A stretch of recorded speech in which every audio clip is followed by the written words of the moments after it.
Dicen que la fe aleja al mal, pero lo que vas a escuchar hoy ocurrió dentro de lugares sagrados. Bienvenido a Portales Paranormales. Me llamo Padre Matías y he sido párroco en un pequeño pueblo en las montañas de Chiapas durante los últimos 16 años. Lo que voy a relatar no es una parábola, ni un símbolo, ni una visión espiritual. Es algo que viví en carne propia y que hasta hoy no puedo explicar sin que se me erice la piel.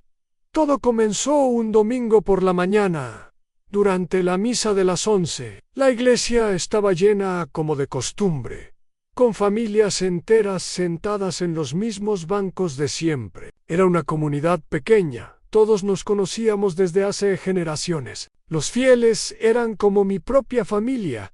Había comenzado la homilía hablando sobre el perdón, cuando sentí un nudo en la garganta. Mi voz tembló, y por un instante creí que era solo cansancio, pero cuando volví a hablar, la voz que salió de mi boca no era la mía. Era más aguda, más joven. Me escuché diciendo cosas que no estaban en mi sermón. Nombré a alguien llamado Elena, y dije que aún me duele la forma en que me dejaste morir sola. Hubo un murmullo entre los haces. Vi a una anciana levantarse lentamente del banco, con el rostro pálido. Era doña Elena, y estaba temblando intente y dit enorme, pero no podía. Algo hablaba por mí, y lo peor es que yo también lo escuchaba, dentro de mi cabeza, como si estuviera poseído por una conciencia ajena. En los siguientes minutos mi voz cambió varias veces. A veces era ronca, otras veces infantil. Nombres conocidos comenzaron a salir de mis labios. Antomás, el niño que murió ahogado en el río. Julián, el que se quitó la vida hace 10 años. Evaristo, el anciano que falleció en su cama, sin poder despedirse de su hija. Cada voz traía una confesión, una súplica, un reproche. Recuerdos oscuros del pasado del pueblo. Asuntos sin resolver. Culpas que habían quedado enterradas junto con sus muertos. La gente comenzó a salir corriendo de la iglesia. Algunos gritaban, otros lloraban. Recuerdo ver a una mujer caer de rodillas gritando: «Perdóname, mamá, yo no sabía que estabas sufriendo tanto». Era como si cada espíritu hablara directamente al corazón del que le debía algo.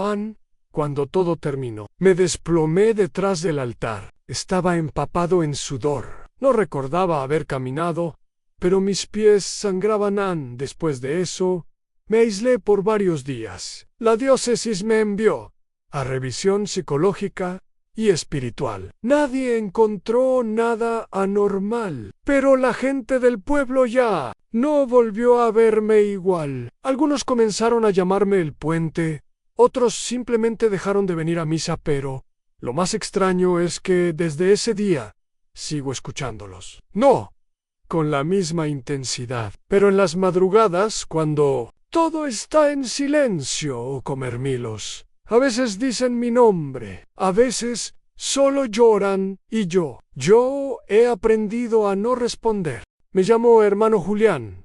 Soy monje benedictino y llevo más de 30 años dedicado a la restauración de templos antiguos. Lo que voy a contar ocurrió hace 6 años, en un monasterio enclavado en las montañas del estado de Colorado, Estados Unidos. Habíamos sido enviados allí por el obispado para evaluar los daños estructurales de un edificio abandonado desde mediados del siglo XIX. El lugar había sido clausurado décadas atrás por razones que nunca nos fueron explicadas del todo. Según los registros, fue cerrado abruptamente tras una serie de eventos desafortunados. Sin más detalles, desde el primer día notamos algo extraño. Había zonas enteras del monasterio que no figuraban en los planos modernos. Pasé sin salida, habitaciones tapiadas, escaleras que descendían hacia la nada. Pero lo más desconcertante fue encontrar una pesada puerta de hierro en el sótano, sellada con cruces talladas y una inscripción en latín: Non aperias nisi pro mortuis. No abrir, salvo por los muertos, El equipo de restauración decidió ignorarla. Dijeron que seguramente era un acceso inutilizado, quizás un viejo depósito. Pero para mí, que viví en monasterios toda mi vida, aquello no era común. Esa puerta había sido sellada con intención, con fe. Eatecom Medoan.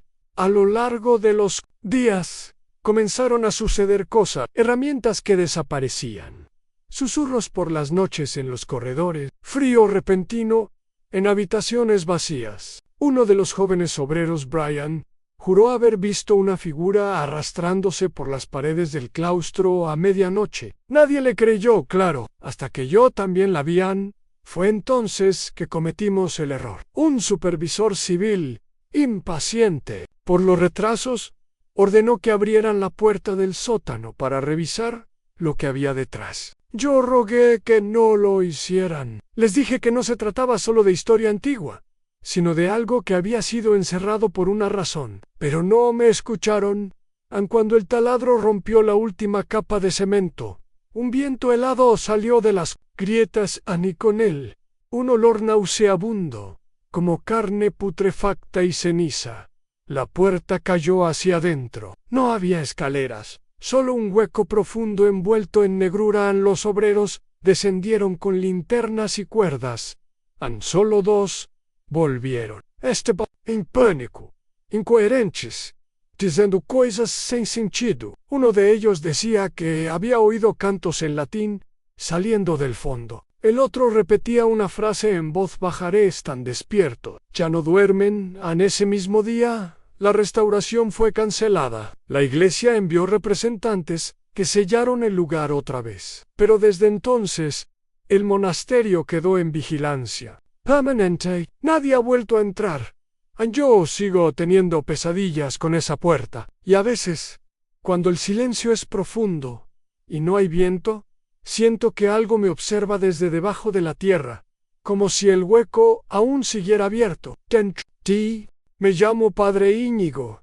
Soy rector de un seminario menor en Navarra, al norte de España. Llevo más de 20 años formando jóvenes para el sacerdocio. Y aunque he presenciado muchas crisis vocacionales y momentos difíciles, nunca imaginé enfrentar algo como lo que vivimos hace 3 inviernos. Todo comenzó de forma tan sutil que parecía una simple confusión. Durante las noches de oración en la capilla, varios seminaristas afirmaban haber visto a un alumno nuevo que nadie recordaba haber presentado. Era descrito como delgado, de rostro pálido y siempre con la cabeza cubierta por la capucha de su hábito. Nunca hablaba, nunca se quedaba después de la oración. Solo aparecía entre ellos, se arrodillaba y luego desaparecía. Antes del último canto, cuando me lo mencionaron, pensé que era una broma o tal vez una travesura entre jóvenes. Pero la descripción coincidía entre todos, incluso entre aquellos que no se relacionaban mucho entre sí. Decidí asistir a la oración nocturna sin avisar. Me senté al fondo, observando. Al principio, nada extraño. Pero al final del segundo salmo, vi como una figura encapuchada entraba por el pasillo lateral y se arrodillaba en el último banco, junto a otros 3 seminaristas. Quise acercarme, pero algo me detuvo. No sabría explicarlo. No era mí. Era una especie de rechazo físico, como si algo en mí no quisiera estar cerca de él. Cuando terminó la oración, salí rápidamente a interceptarlo. Caminé por los pasillos del claustro, pero no había nadie, y la figura no pasó por la puerta principal. Pregunté al portero. Nadie había entrado. Revisamos las cámaras de seguridad, y ahí fue cuando todo cambió. En la grabación se ve claramente a los seminaristas entrando, y en medio de ellos, una figura alta, cubierta por completo, caminando en silencio. Pero lo más perturbador es que cuando se sienta, las cámaras hacen un leve corte, una distorsión extraña, como si su presencia alterara la imagen misma. En ningún momento se ve su rostro, en ninguno.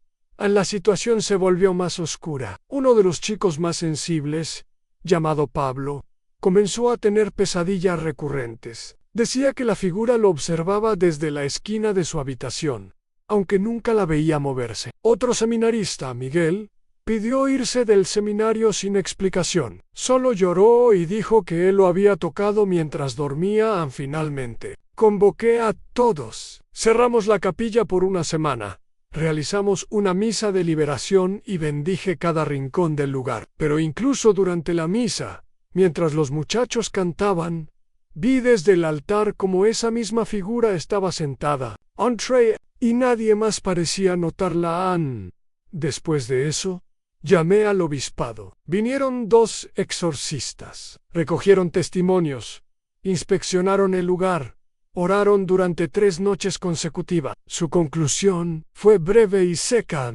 Aquí hay algo que nunca fue humano. Sellamos la capilla secundaria y suspendimos las actividades nocturnas por tiempo indefinido. Desde entonces, nadie ha vuelto a ver a esa figura. Pero todas las noches, cuando recorro los pasillos antes de dormir, no puedo evitar mirar a cada joven 2 veces, como si uno de ellos no fuera realmente quien dice ser. Me llamo Padre Julián.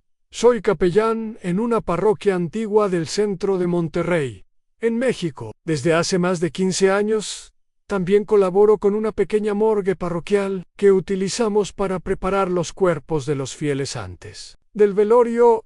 Nada lujoso, solo una sala refrigerada, una mesa metálica y los elementos necesarios para limpiar y vestir a los difuntos con dignidad cristiana. Hayes, 2 ecos. Nos trajeron el cuerpo del padre Elías, un exorcista veterano que falleció de un infarto masivo a los 73 años. Había servido durante décadas en comunidades rurales del norte, enfrentando todo chipuyicazos. Nunca faltó a la verdad. A muchos lo consideraban un santo, pero otros decían que él mismo había sido marcado por lo que combatía. El cuerpo llegó 3 días después de su muerte. Lo trasladaron desde una clínica franciscana. Venía ya embalsamado, limpio y con los documentos médicos en regla, pero desde que lo colocamos en la mesa de la morgue, algo se sentía denso. El aire en la habitación estaba helado, mas no por los refrigeradores. Era un frío seco, profundo, que se sentía en los huesos. Lo más extraño ocurrió cuando destapamos el cuerpo. Al abrir la bolsa mortuoria, una neblina blanca salió de su boca. No exagero. Una especie de vapor frío, como al abrir un congelador en medio del calor. Pensamos que era una reacción natural por el cambio de temperatura. Pero lo raro fue que el fenómeno se repitió cada vez que alguien se acercaba demasiado a una de las monjas encargadas de vestir a los muertos. La hermana Lucía se santiguó y dijo que había sentido un susurro en su oído al tocar la frente del padre Elías. Otro voluntario salió corriendo diciendo que el cadáver lo estaba mirando, pero los ojos estaban cerrados. Yo, como capellán, intenté mantener la calma, coloqué una cruz sobre el pecho del padre y comencé a orar. En cuanto terminé el primer Padre Nuestro, un chorro de ese vapor volvió a salir por la nariz del cuerpo, y esta vez no se disipó rápido. Se quedó flotando denso, como una nube espesa que se deslizó hacia el suelo y desapareció. Llamé de inmediato a otro sacerdote. Cuando llegó, el cuerpo ya estaba vestido y listo para ser trasladado al templo. Pero al levantarlo, notamos que pesaba mucho más de lo normal. No había explicación para eso. 4 hombres apenas podían moverlo. Durante el velorio, las cosas no mejoraron. El incienso no ardía cerca del ataúd. La vela principal se apagó 3 veces sin corriente de aire. Y al cerrar el ataúd, varios testigos aseguraron haber escuchado un murmullo, como una voz apagada que decía, aún no. Después de la misa, el ataúd fue enterrado en el cementerio parroquial, pero con una cruz bendecida especialmente por un obispo. Desde entonces, cada aniversario de su muerte, el aire en la morgue vuelve a enfriarse sin motivo. Yo cada vez que entro ahí de noche, no puedo evitar mirar de reojo la mesa donde estuvo el padre Elías, porque todavía siento que algo de él no se fue. Me llamo Padre Ignacio. Sirvo como párroco en una pequeña iglesia rural en las afueras de Mobile, Alabama. El templo no es grande ni antiguo, pero ha sido un lugar de oración ininterrumpida desde 1927. Lo que voy a contarles sucedió hace 6 años, durante una misa dominical a las 7 de la noche. Era una celebración común, con no más de 20 feligreses. Todo transcurría en paz, hasta que llegó el momento del ofertorio. Justo cuando me acerqué al altar para elevar la patena, se escuchó un estruendo detrás. Era la puerta principal de la iglesia, cerrándose de golpe, como si algo invisible la hubiera empujado con fuerza descomunal. Todos se voltearon asustados. Una señora gritó, otra se persignó. El sonido no fue normal, fue seco, final, como un portazo que sellaba algo aún. Unos hombres intentaron abrirla, pero no pudieron. Era como si se hubiera trancado desde fuera, pero la cerradura no tenía seguro. Lo extraño fue que ninguna otra puerta se podía abrir tampoco. Ni las laterales, ni la sacristía, ni siquiera las ventanas. Era como si el templo entero hubiera sido sellado por dentro. En una de las feligresas, Dona Consuelo, dijo en voz alta, «Esto es un castigo. Alguien tiene algo que confesar». Yo traté de calmar los ánimos, seguí con la misa, pero el ambiente estaba denso, el aire era espeso, como si faltara oxígeno, y el silencio era total. Ningún sonido del exterior, ni coches, ni viento, ni aves, nada. Cuando llegó el momento de la comunión, nadie se movió.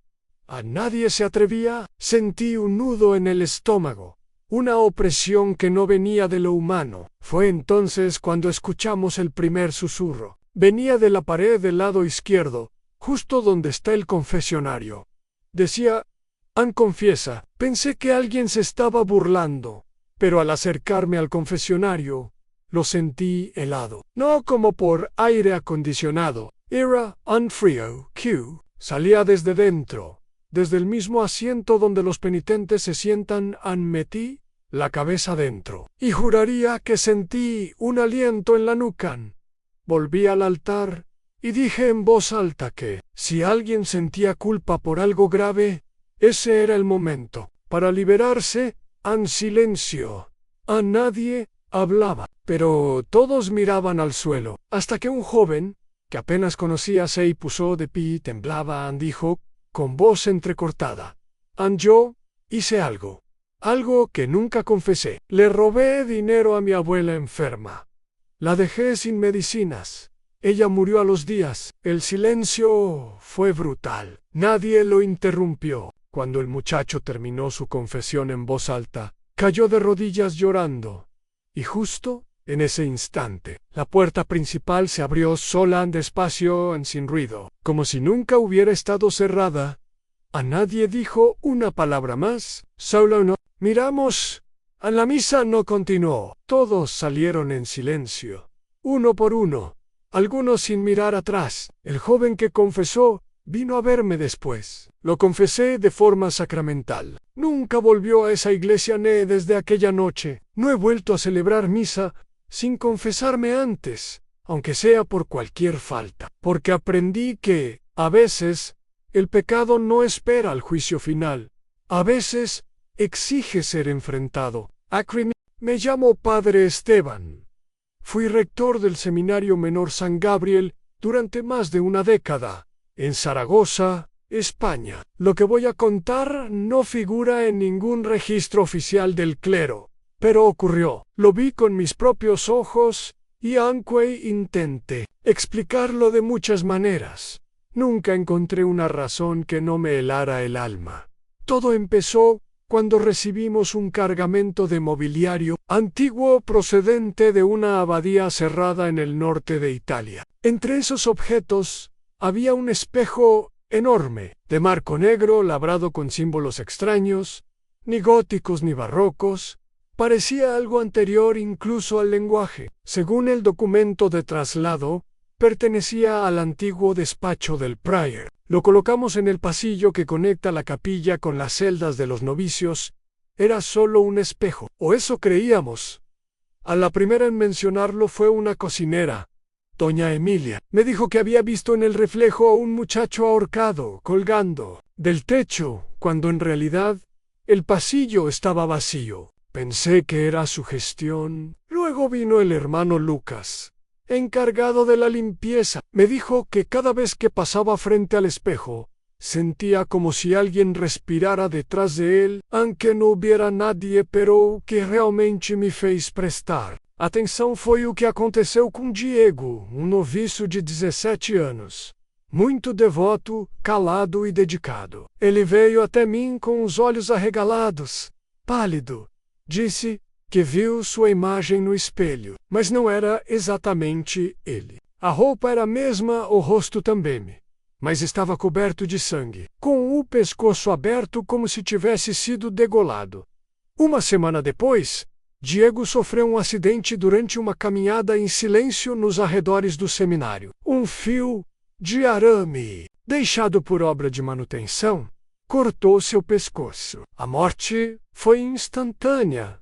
Quando voltei para o espelho, me senti observado. Não vi meu reflexo, vi a mim mesmo de batina, com o peito afundado como se algo tivesse me atravessado. Fechei os olhos, rezei e me afastei.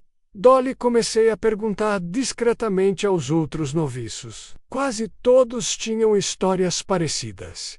Viam a si mesmos mortos de formas distintas, afogados, queimados, congelados, alguns apenas desaparecendo. No escuro, nenhum deles ousava olhar por mais de alguns segundos. Alguns evitavam completamente aquele corredor. Tomé la decisión de retirar el espejo. 4 seminaristas me ayudaron a moverlo a una sala sellada del sótano, donde permaneció cubierto por mantas y rodeado de salmos colgados en las paredes. Nadie volvió a hablar del asunto, pero con el tiempo, 3 de esos 4 seminaristas abandonaron la vocación. Uno terminó internado en un hospital psiquiátrico.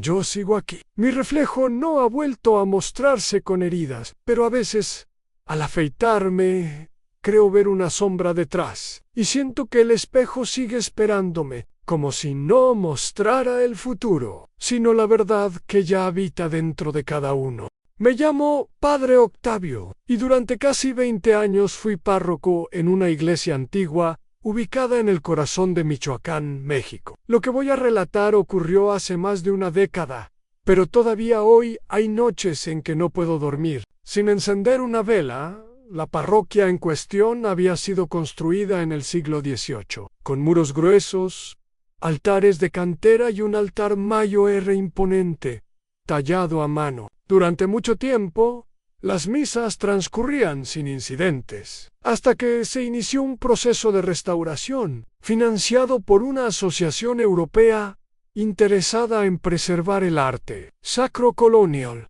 Un grupo de obreros comenzó a trabajar en los cimientos detrás del altar mayor. Quitaban capas de cal y piedra antigua cuando, una mañana, uno de ellos se me acercó visiblemente afectado. Me dijo que había escuchado, muy claramente, un canto dentro del muro, un canto infantil. Al principio pensé que se trataba de ecos del exterior o de alguna alucinación causada por el encierro y el polvo. Pero no fue así. En esa misma tarde, mientras rezaba el rosario en soledad, escuché la misma melodía, voces suaves, dulces, afinadas. Era un canto religioso, uno que no escuchaba desde niño. En Gloria, Gloria in excelsis Dio, cantado con timbre infantil, como si un coro de pequeños ángeles estuviera encerrado detrás de la piedra. Mandé detener la obra. Pedí a los trabajadores que se retiraran del altar, pero ya era tarde. A los pocos días, el maestro albañil insistió en que debíamos abrir una sección del muro que sonaba hueca. Contra mi voluntad lo permití. Lo que encontramos allí fue algo que no podré olvidar jamás. Tras retirar varias capas de piedra y madera antigua, apareció una cavidad sellada con ladrillos toscos. Al romperla, el aire se volvió helado y un olor rancio, como a incienso podrido, nos envolvió. Dentro encontramos restos óseos, pequeños demasiado pequeños Había al menos 6 esqueletos infantiles, cuidadosamente colocados en fila como dormidos. Al lado de ellos, pequeños crucifijos, rosarios, velas derretidas. También hallamos un libro en latín, dañado por la humedad, con lo que parecían oraciones de consagración y ritos de clausura. Llamamos a las autoridades. Un historiador local sugirió que, durante las epidemias del siglo XIX, algunos niños huérfanos habrían sido acogidos por la iglesia y, tras morir, enterrados allí en secreto, pero nada explicaba por qué. Tras abrir esa pared, las voces comenzaron a escucharse incluso más fuerte durante las misas. Algunos feligreses decían oír coros infantiles entre los cantos. Una anciana me juró que había visto a un niño sentado junto al altar, vestido de blanco, con las manos juntas, pero que desapareció cuando intentó hablarle. Sellamos el muro de nuevo, con bendiciones, exorcismos y plegarias. Desde entonces, las voces no han vuelto a escucharse, al menos no con tanta claridad. Pero a veces, cuando estoy solo en el templo y el viento entra por los vitrales, creo oírlos otra vez cantando, esperando que alguien los escuche de nuevo. Me llamo Padre Sebastián y fui asignado como sacerdote auxiliar en una parroquia de Las Vegas, Nevada. Una iglesia pequeña pero muy concurrida, especialmente por inmigrantes latinos que buscaban mantener su fe viva en tierra extranjera. A lo que viví allí ocurrió durante una ceremonia que jamás debió haber terminado así. Era un sábado por la tarde y estábamos por celebrar una boda. La pareja era joven, ambos mexicanos, e insistieron en tener una misa tradicional con todos los sacramentos. Recuerdo que la iglesia estaba decorada con flores blancas, velas encendidas y un ambiente solemne como Dave Sear. Pero desde que los novios entraron, algo se sentía entorcido. A la madre del novio, una mujer mayor, me había dicho horas antes que su hijo había tenido cambios de humor muy agresivos en las últimas semanas, y que en los últimos días decía cosas que no parecían venir de él. Yo traté de tranquilizarla. Pensé que era solo nerviosismo durante la homilía. Mientras hablaba sobre el significado sagrado del matrimonio, el novio comenzó a reírse. Al principio fue apenas un susurro, pero pronto se volvió una carcajada burlona. Lo miré y le pedí silencio, pero entonces me gritó desde el altar: «Dios no existe. Todo esto es una farsa». Hubo un silencio absoluto. Nadie se movía. Fue entonces cuando ocurrió la gran cruz de madera que colgaba detrás del altar. Una pieza pesada, tallada a mano, comenzó a girar lentamente sobre su eje. Al principio pensé que era el temblor de un camión pasando afuera, pero no giró 1, 2, 3 veces, y luego se sacudió con una violencia imposible, como si algo invisible la estuviera zarandeando con furia. Una de las velas cayó al suelo, y una mujer gritó. Todos comenzaron a salir corriendo del templo. El novio cayó de rodillas, temblando. Comenzó a llorar como un niño, con las manos cubriéndose el rostro. Cuando me acerqué, me pidió perdón entre sollozos, que no recordaba haber dicho nada, que no había sido él. Esa misa nunca fue concluida. La boda no se celebró. Y desde ese día, cada vez que alguien alza la voz dentro del templo, con alguna burla o blasfemia, la cruz vibra levemente, como si advirtiera, como si estuviera viva hoy. En día muchos fieles ya no se sientan en las primeras filas. Dicen que prefieren mantenerse lejos de ella, por si algún día decide volver a moverse. Me llamo hermana Ángela, y soy priora del convento de las Hermanas del Corazón Doloroso de María, en la ciudad de León, España. Llevo más de 40 años consagrada, y si hay algo que he aprendido es que en la vida religiosa, el silencio no siempre significa paz. A veces, es justo lo contrario. La historia que voy a contar comenzó una semana después del aniversario de la muerte de la hermana Clara. Ella había fallecido hacía ya 11 años, en paz, según creíamos, luego de una vida de oración, obediencia y servicio. Era muy querida por todas. Nunca se quejaba. Siempre tenía un rosario entre los dedos, y jamás faltaba al rezo nocturno. Fue durante esos rezos, precisamente, que notamos algo extraño en cada noche. Nos reunimos en la capilla pequeña, junto al claustro. Es un espacio antiguo, con bancos de madera tallada, iluminación tenue, y una imagen de la Virgen que siempre parece observarnos con ternura. Aquella noche éramos 8 hermanas. Lo sé porque yo llevo el conteo. Y sin embargo, cuando terminamos el rosario, encontré 9 velas consumidas. Pensé que había contado mal. Pero al día siguiente volvió a ocurrir y luego otra vez. En la tercera noche, al terminar, me detuve a observar con atención. Una de las bancas del fondo, la más cercana a la puerta, tenía la marca fresca de alguien arrodillado. Como si una persona hubiera estado allí durante toda la oración.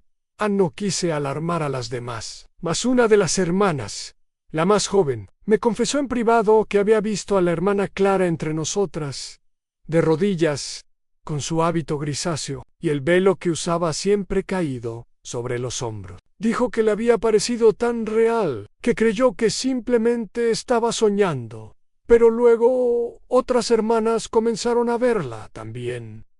Siempre en el mismo lugar, siempre en silencio, siempre con el rosario en las manos. En la cuarta noche decidí enfrentar aceitar o que fosse. Entrei na capela antes de todas. Sozinha, acendi as velas, me ajoelhei e comecei a rezar. Quando cheguei à terceira dezena, ouvi passos, lentos, arrastados, e então vi uma figura ajoelhar-se na última fileira. Não me virei, apenas continuei orando. O ar ficou mais frio, e um cheiro leve de cera e lavanda me envolveu. Era o cheiro que a irmã Clara deixava nos corredores. No fim da oração, eu disse em voz baixa: Hermana Clara, si aún estás aquí, que sea solo por devoción, pero si tu alma necesita descanso, ruega a Dios e ve em paz naquela noite. Nenhuma vela extra foi queimada. A marca nos bancos desapareceu. E desde então nunca mais voltou. Mas às vezes, quando estamos em silêncio, no final do rosário, juro que ainda escuto uma nona voz, quase imperceptível, completando as orações. Calm, agent. Me llamo Padre Andrés, soy sacerdote desde hace más de 20 años y actualmente sirvo en una parroquia de Veracruz, México. Lo que voy a contarles ocurrió hace 3 años, durante el velorio de una devota mujer llamada Mariana, conocida por su fervor y por hablar en lenguas en momentos de oración. Intensa Mariana falleció tras una larga enfermedad. Su familia decidió que la vigilia se hiciera en la iglesia, donde había pasado muchas horas rezando y confesándose. La iglesia estaba decorada con flores blancas y velas encendidas, y la comunidad estaba unida. En el duelo en el ataúd fue sellado. Después de la ceremonia de despedida, y la mayoría de los fieles se retiraron. Sin embargo, un pequeño grupo se quedó en oración. Mientras la noche avanzaba y el silencio se hacía más profundo, fue entonces cuando comenzaron a escucharse cánticos. No era un canto común, sino un sonido etéreo, una voz femenina que cantaba alabanzas en un idioma desconocido, como un susurro prolongado que parecía salir de las profundidades del ataúd. Mismo al principio pensamos que era un truco de la acústica o alguna broma, pero el canto persistió durante horas. Nadie pudo identificar la fuente. Intenté acercarme al ataúd, y al tocar la tapa, sentí una vibración ligera, casi imperceptible, como si algo dentro estuviera vivo, A los fieles estaban aterrados, algunos lloraban, otros se persignaban sin cesar. El ambiente estaba cargado de una presencia que parecía sobrenatural y poderosa. Decidí llamar a un exorcista local, quien llegó al día siguiente y realizó oraciones de liberación y bendiciones alrededor del ataúd. Tras eso, el canto cesó, y la vigilia continuó en silencio hasta la llegada del amanecer. A la familia de Mariana nunca quiso hablar del episodio, pero yo sé que algo fuera de este mundo permaneció con nosotros aquella noche, cantando una última oración.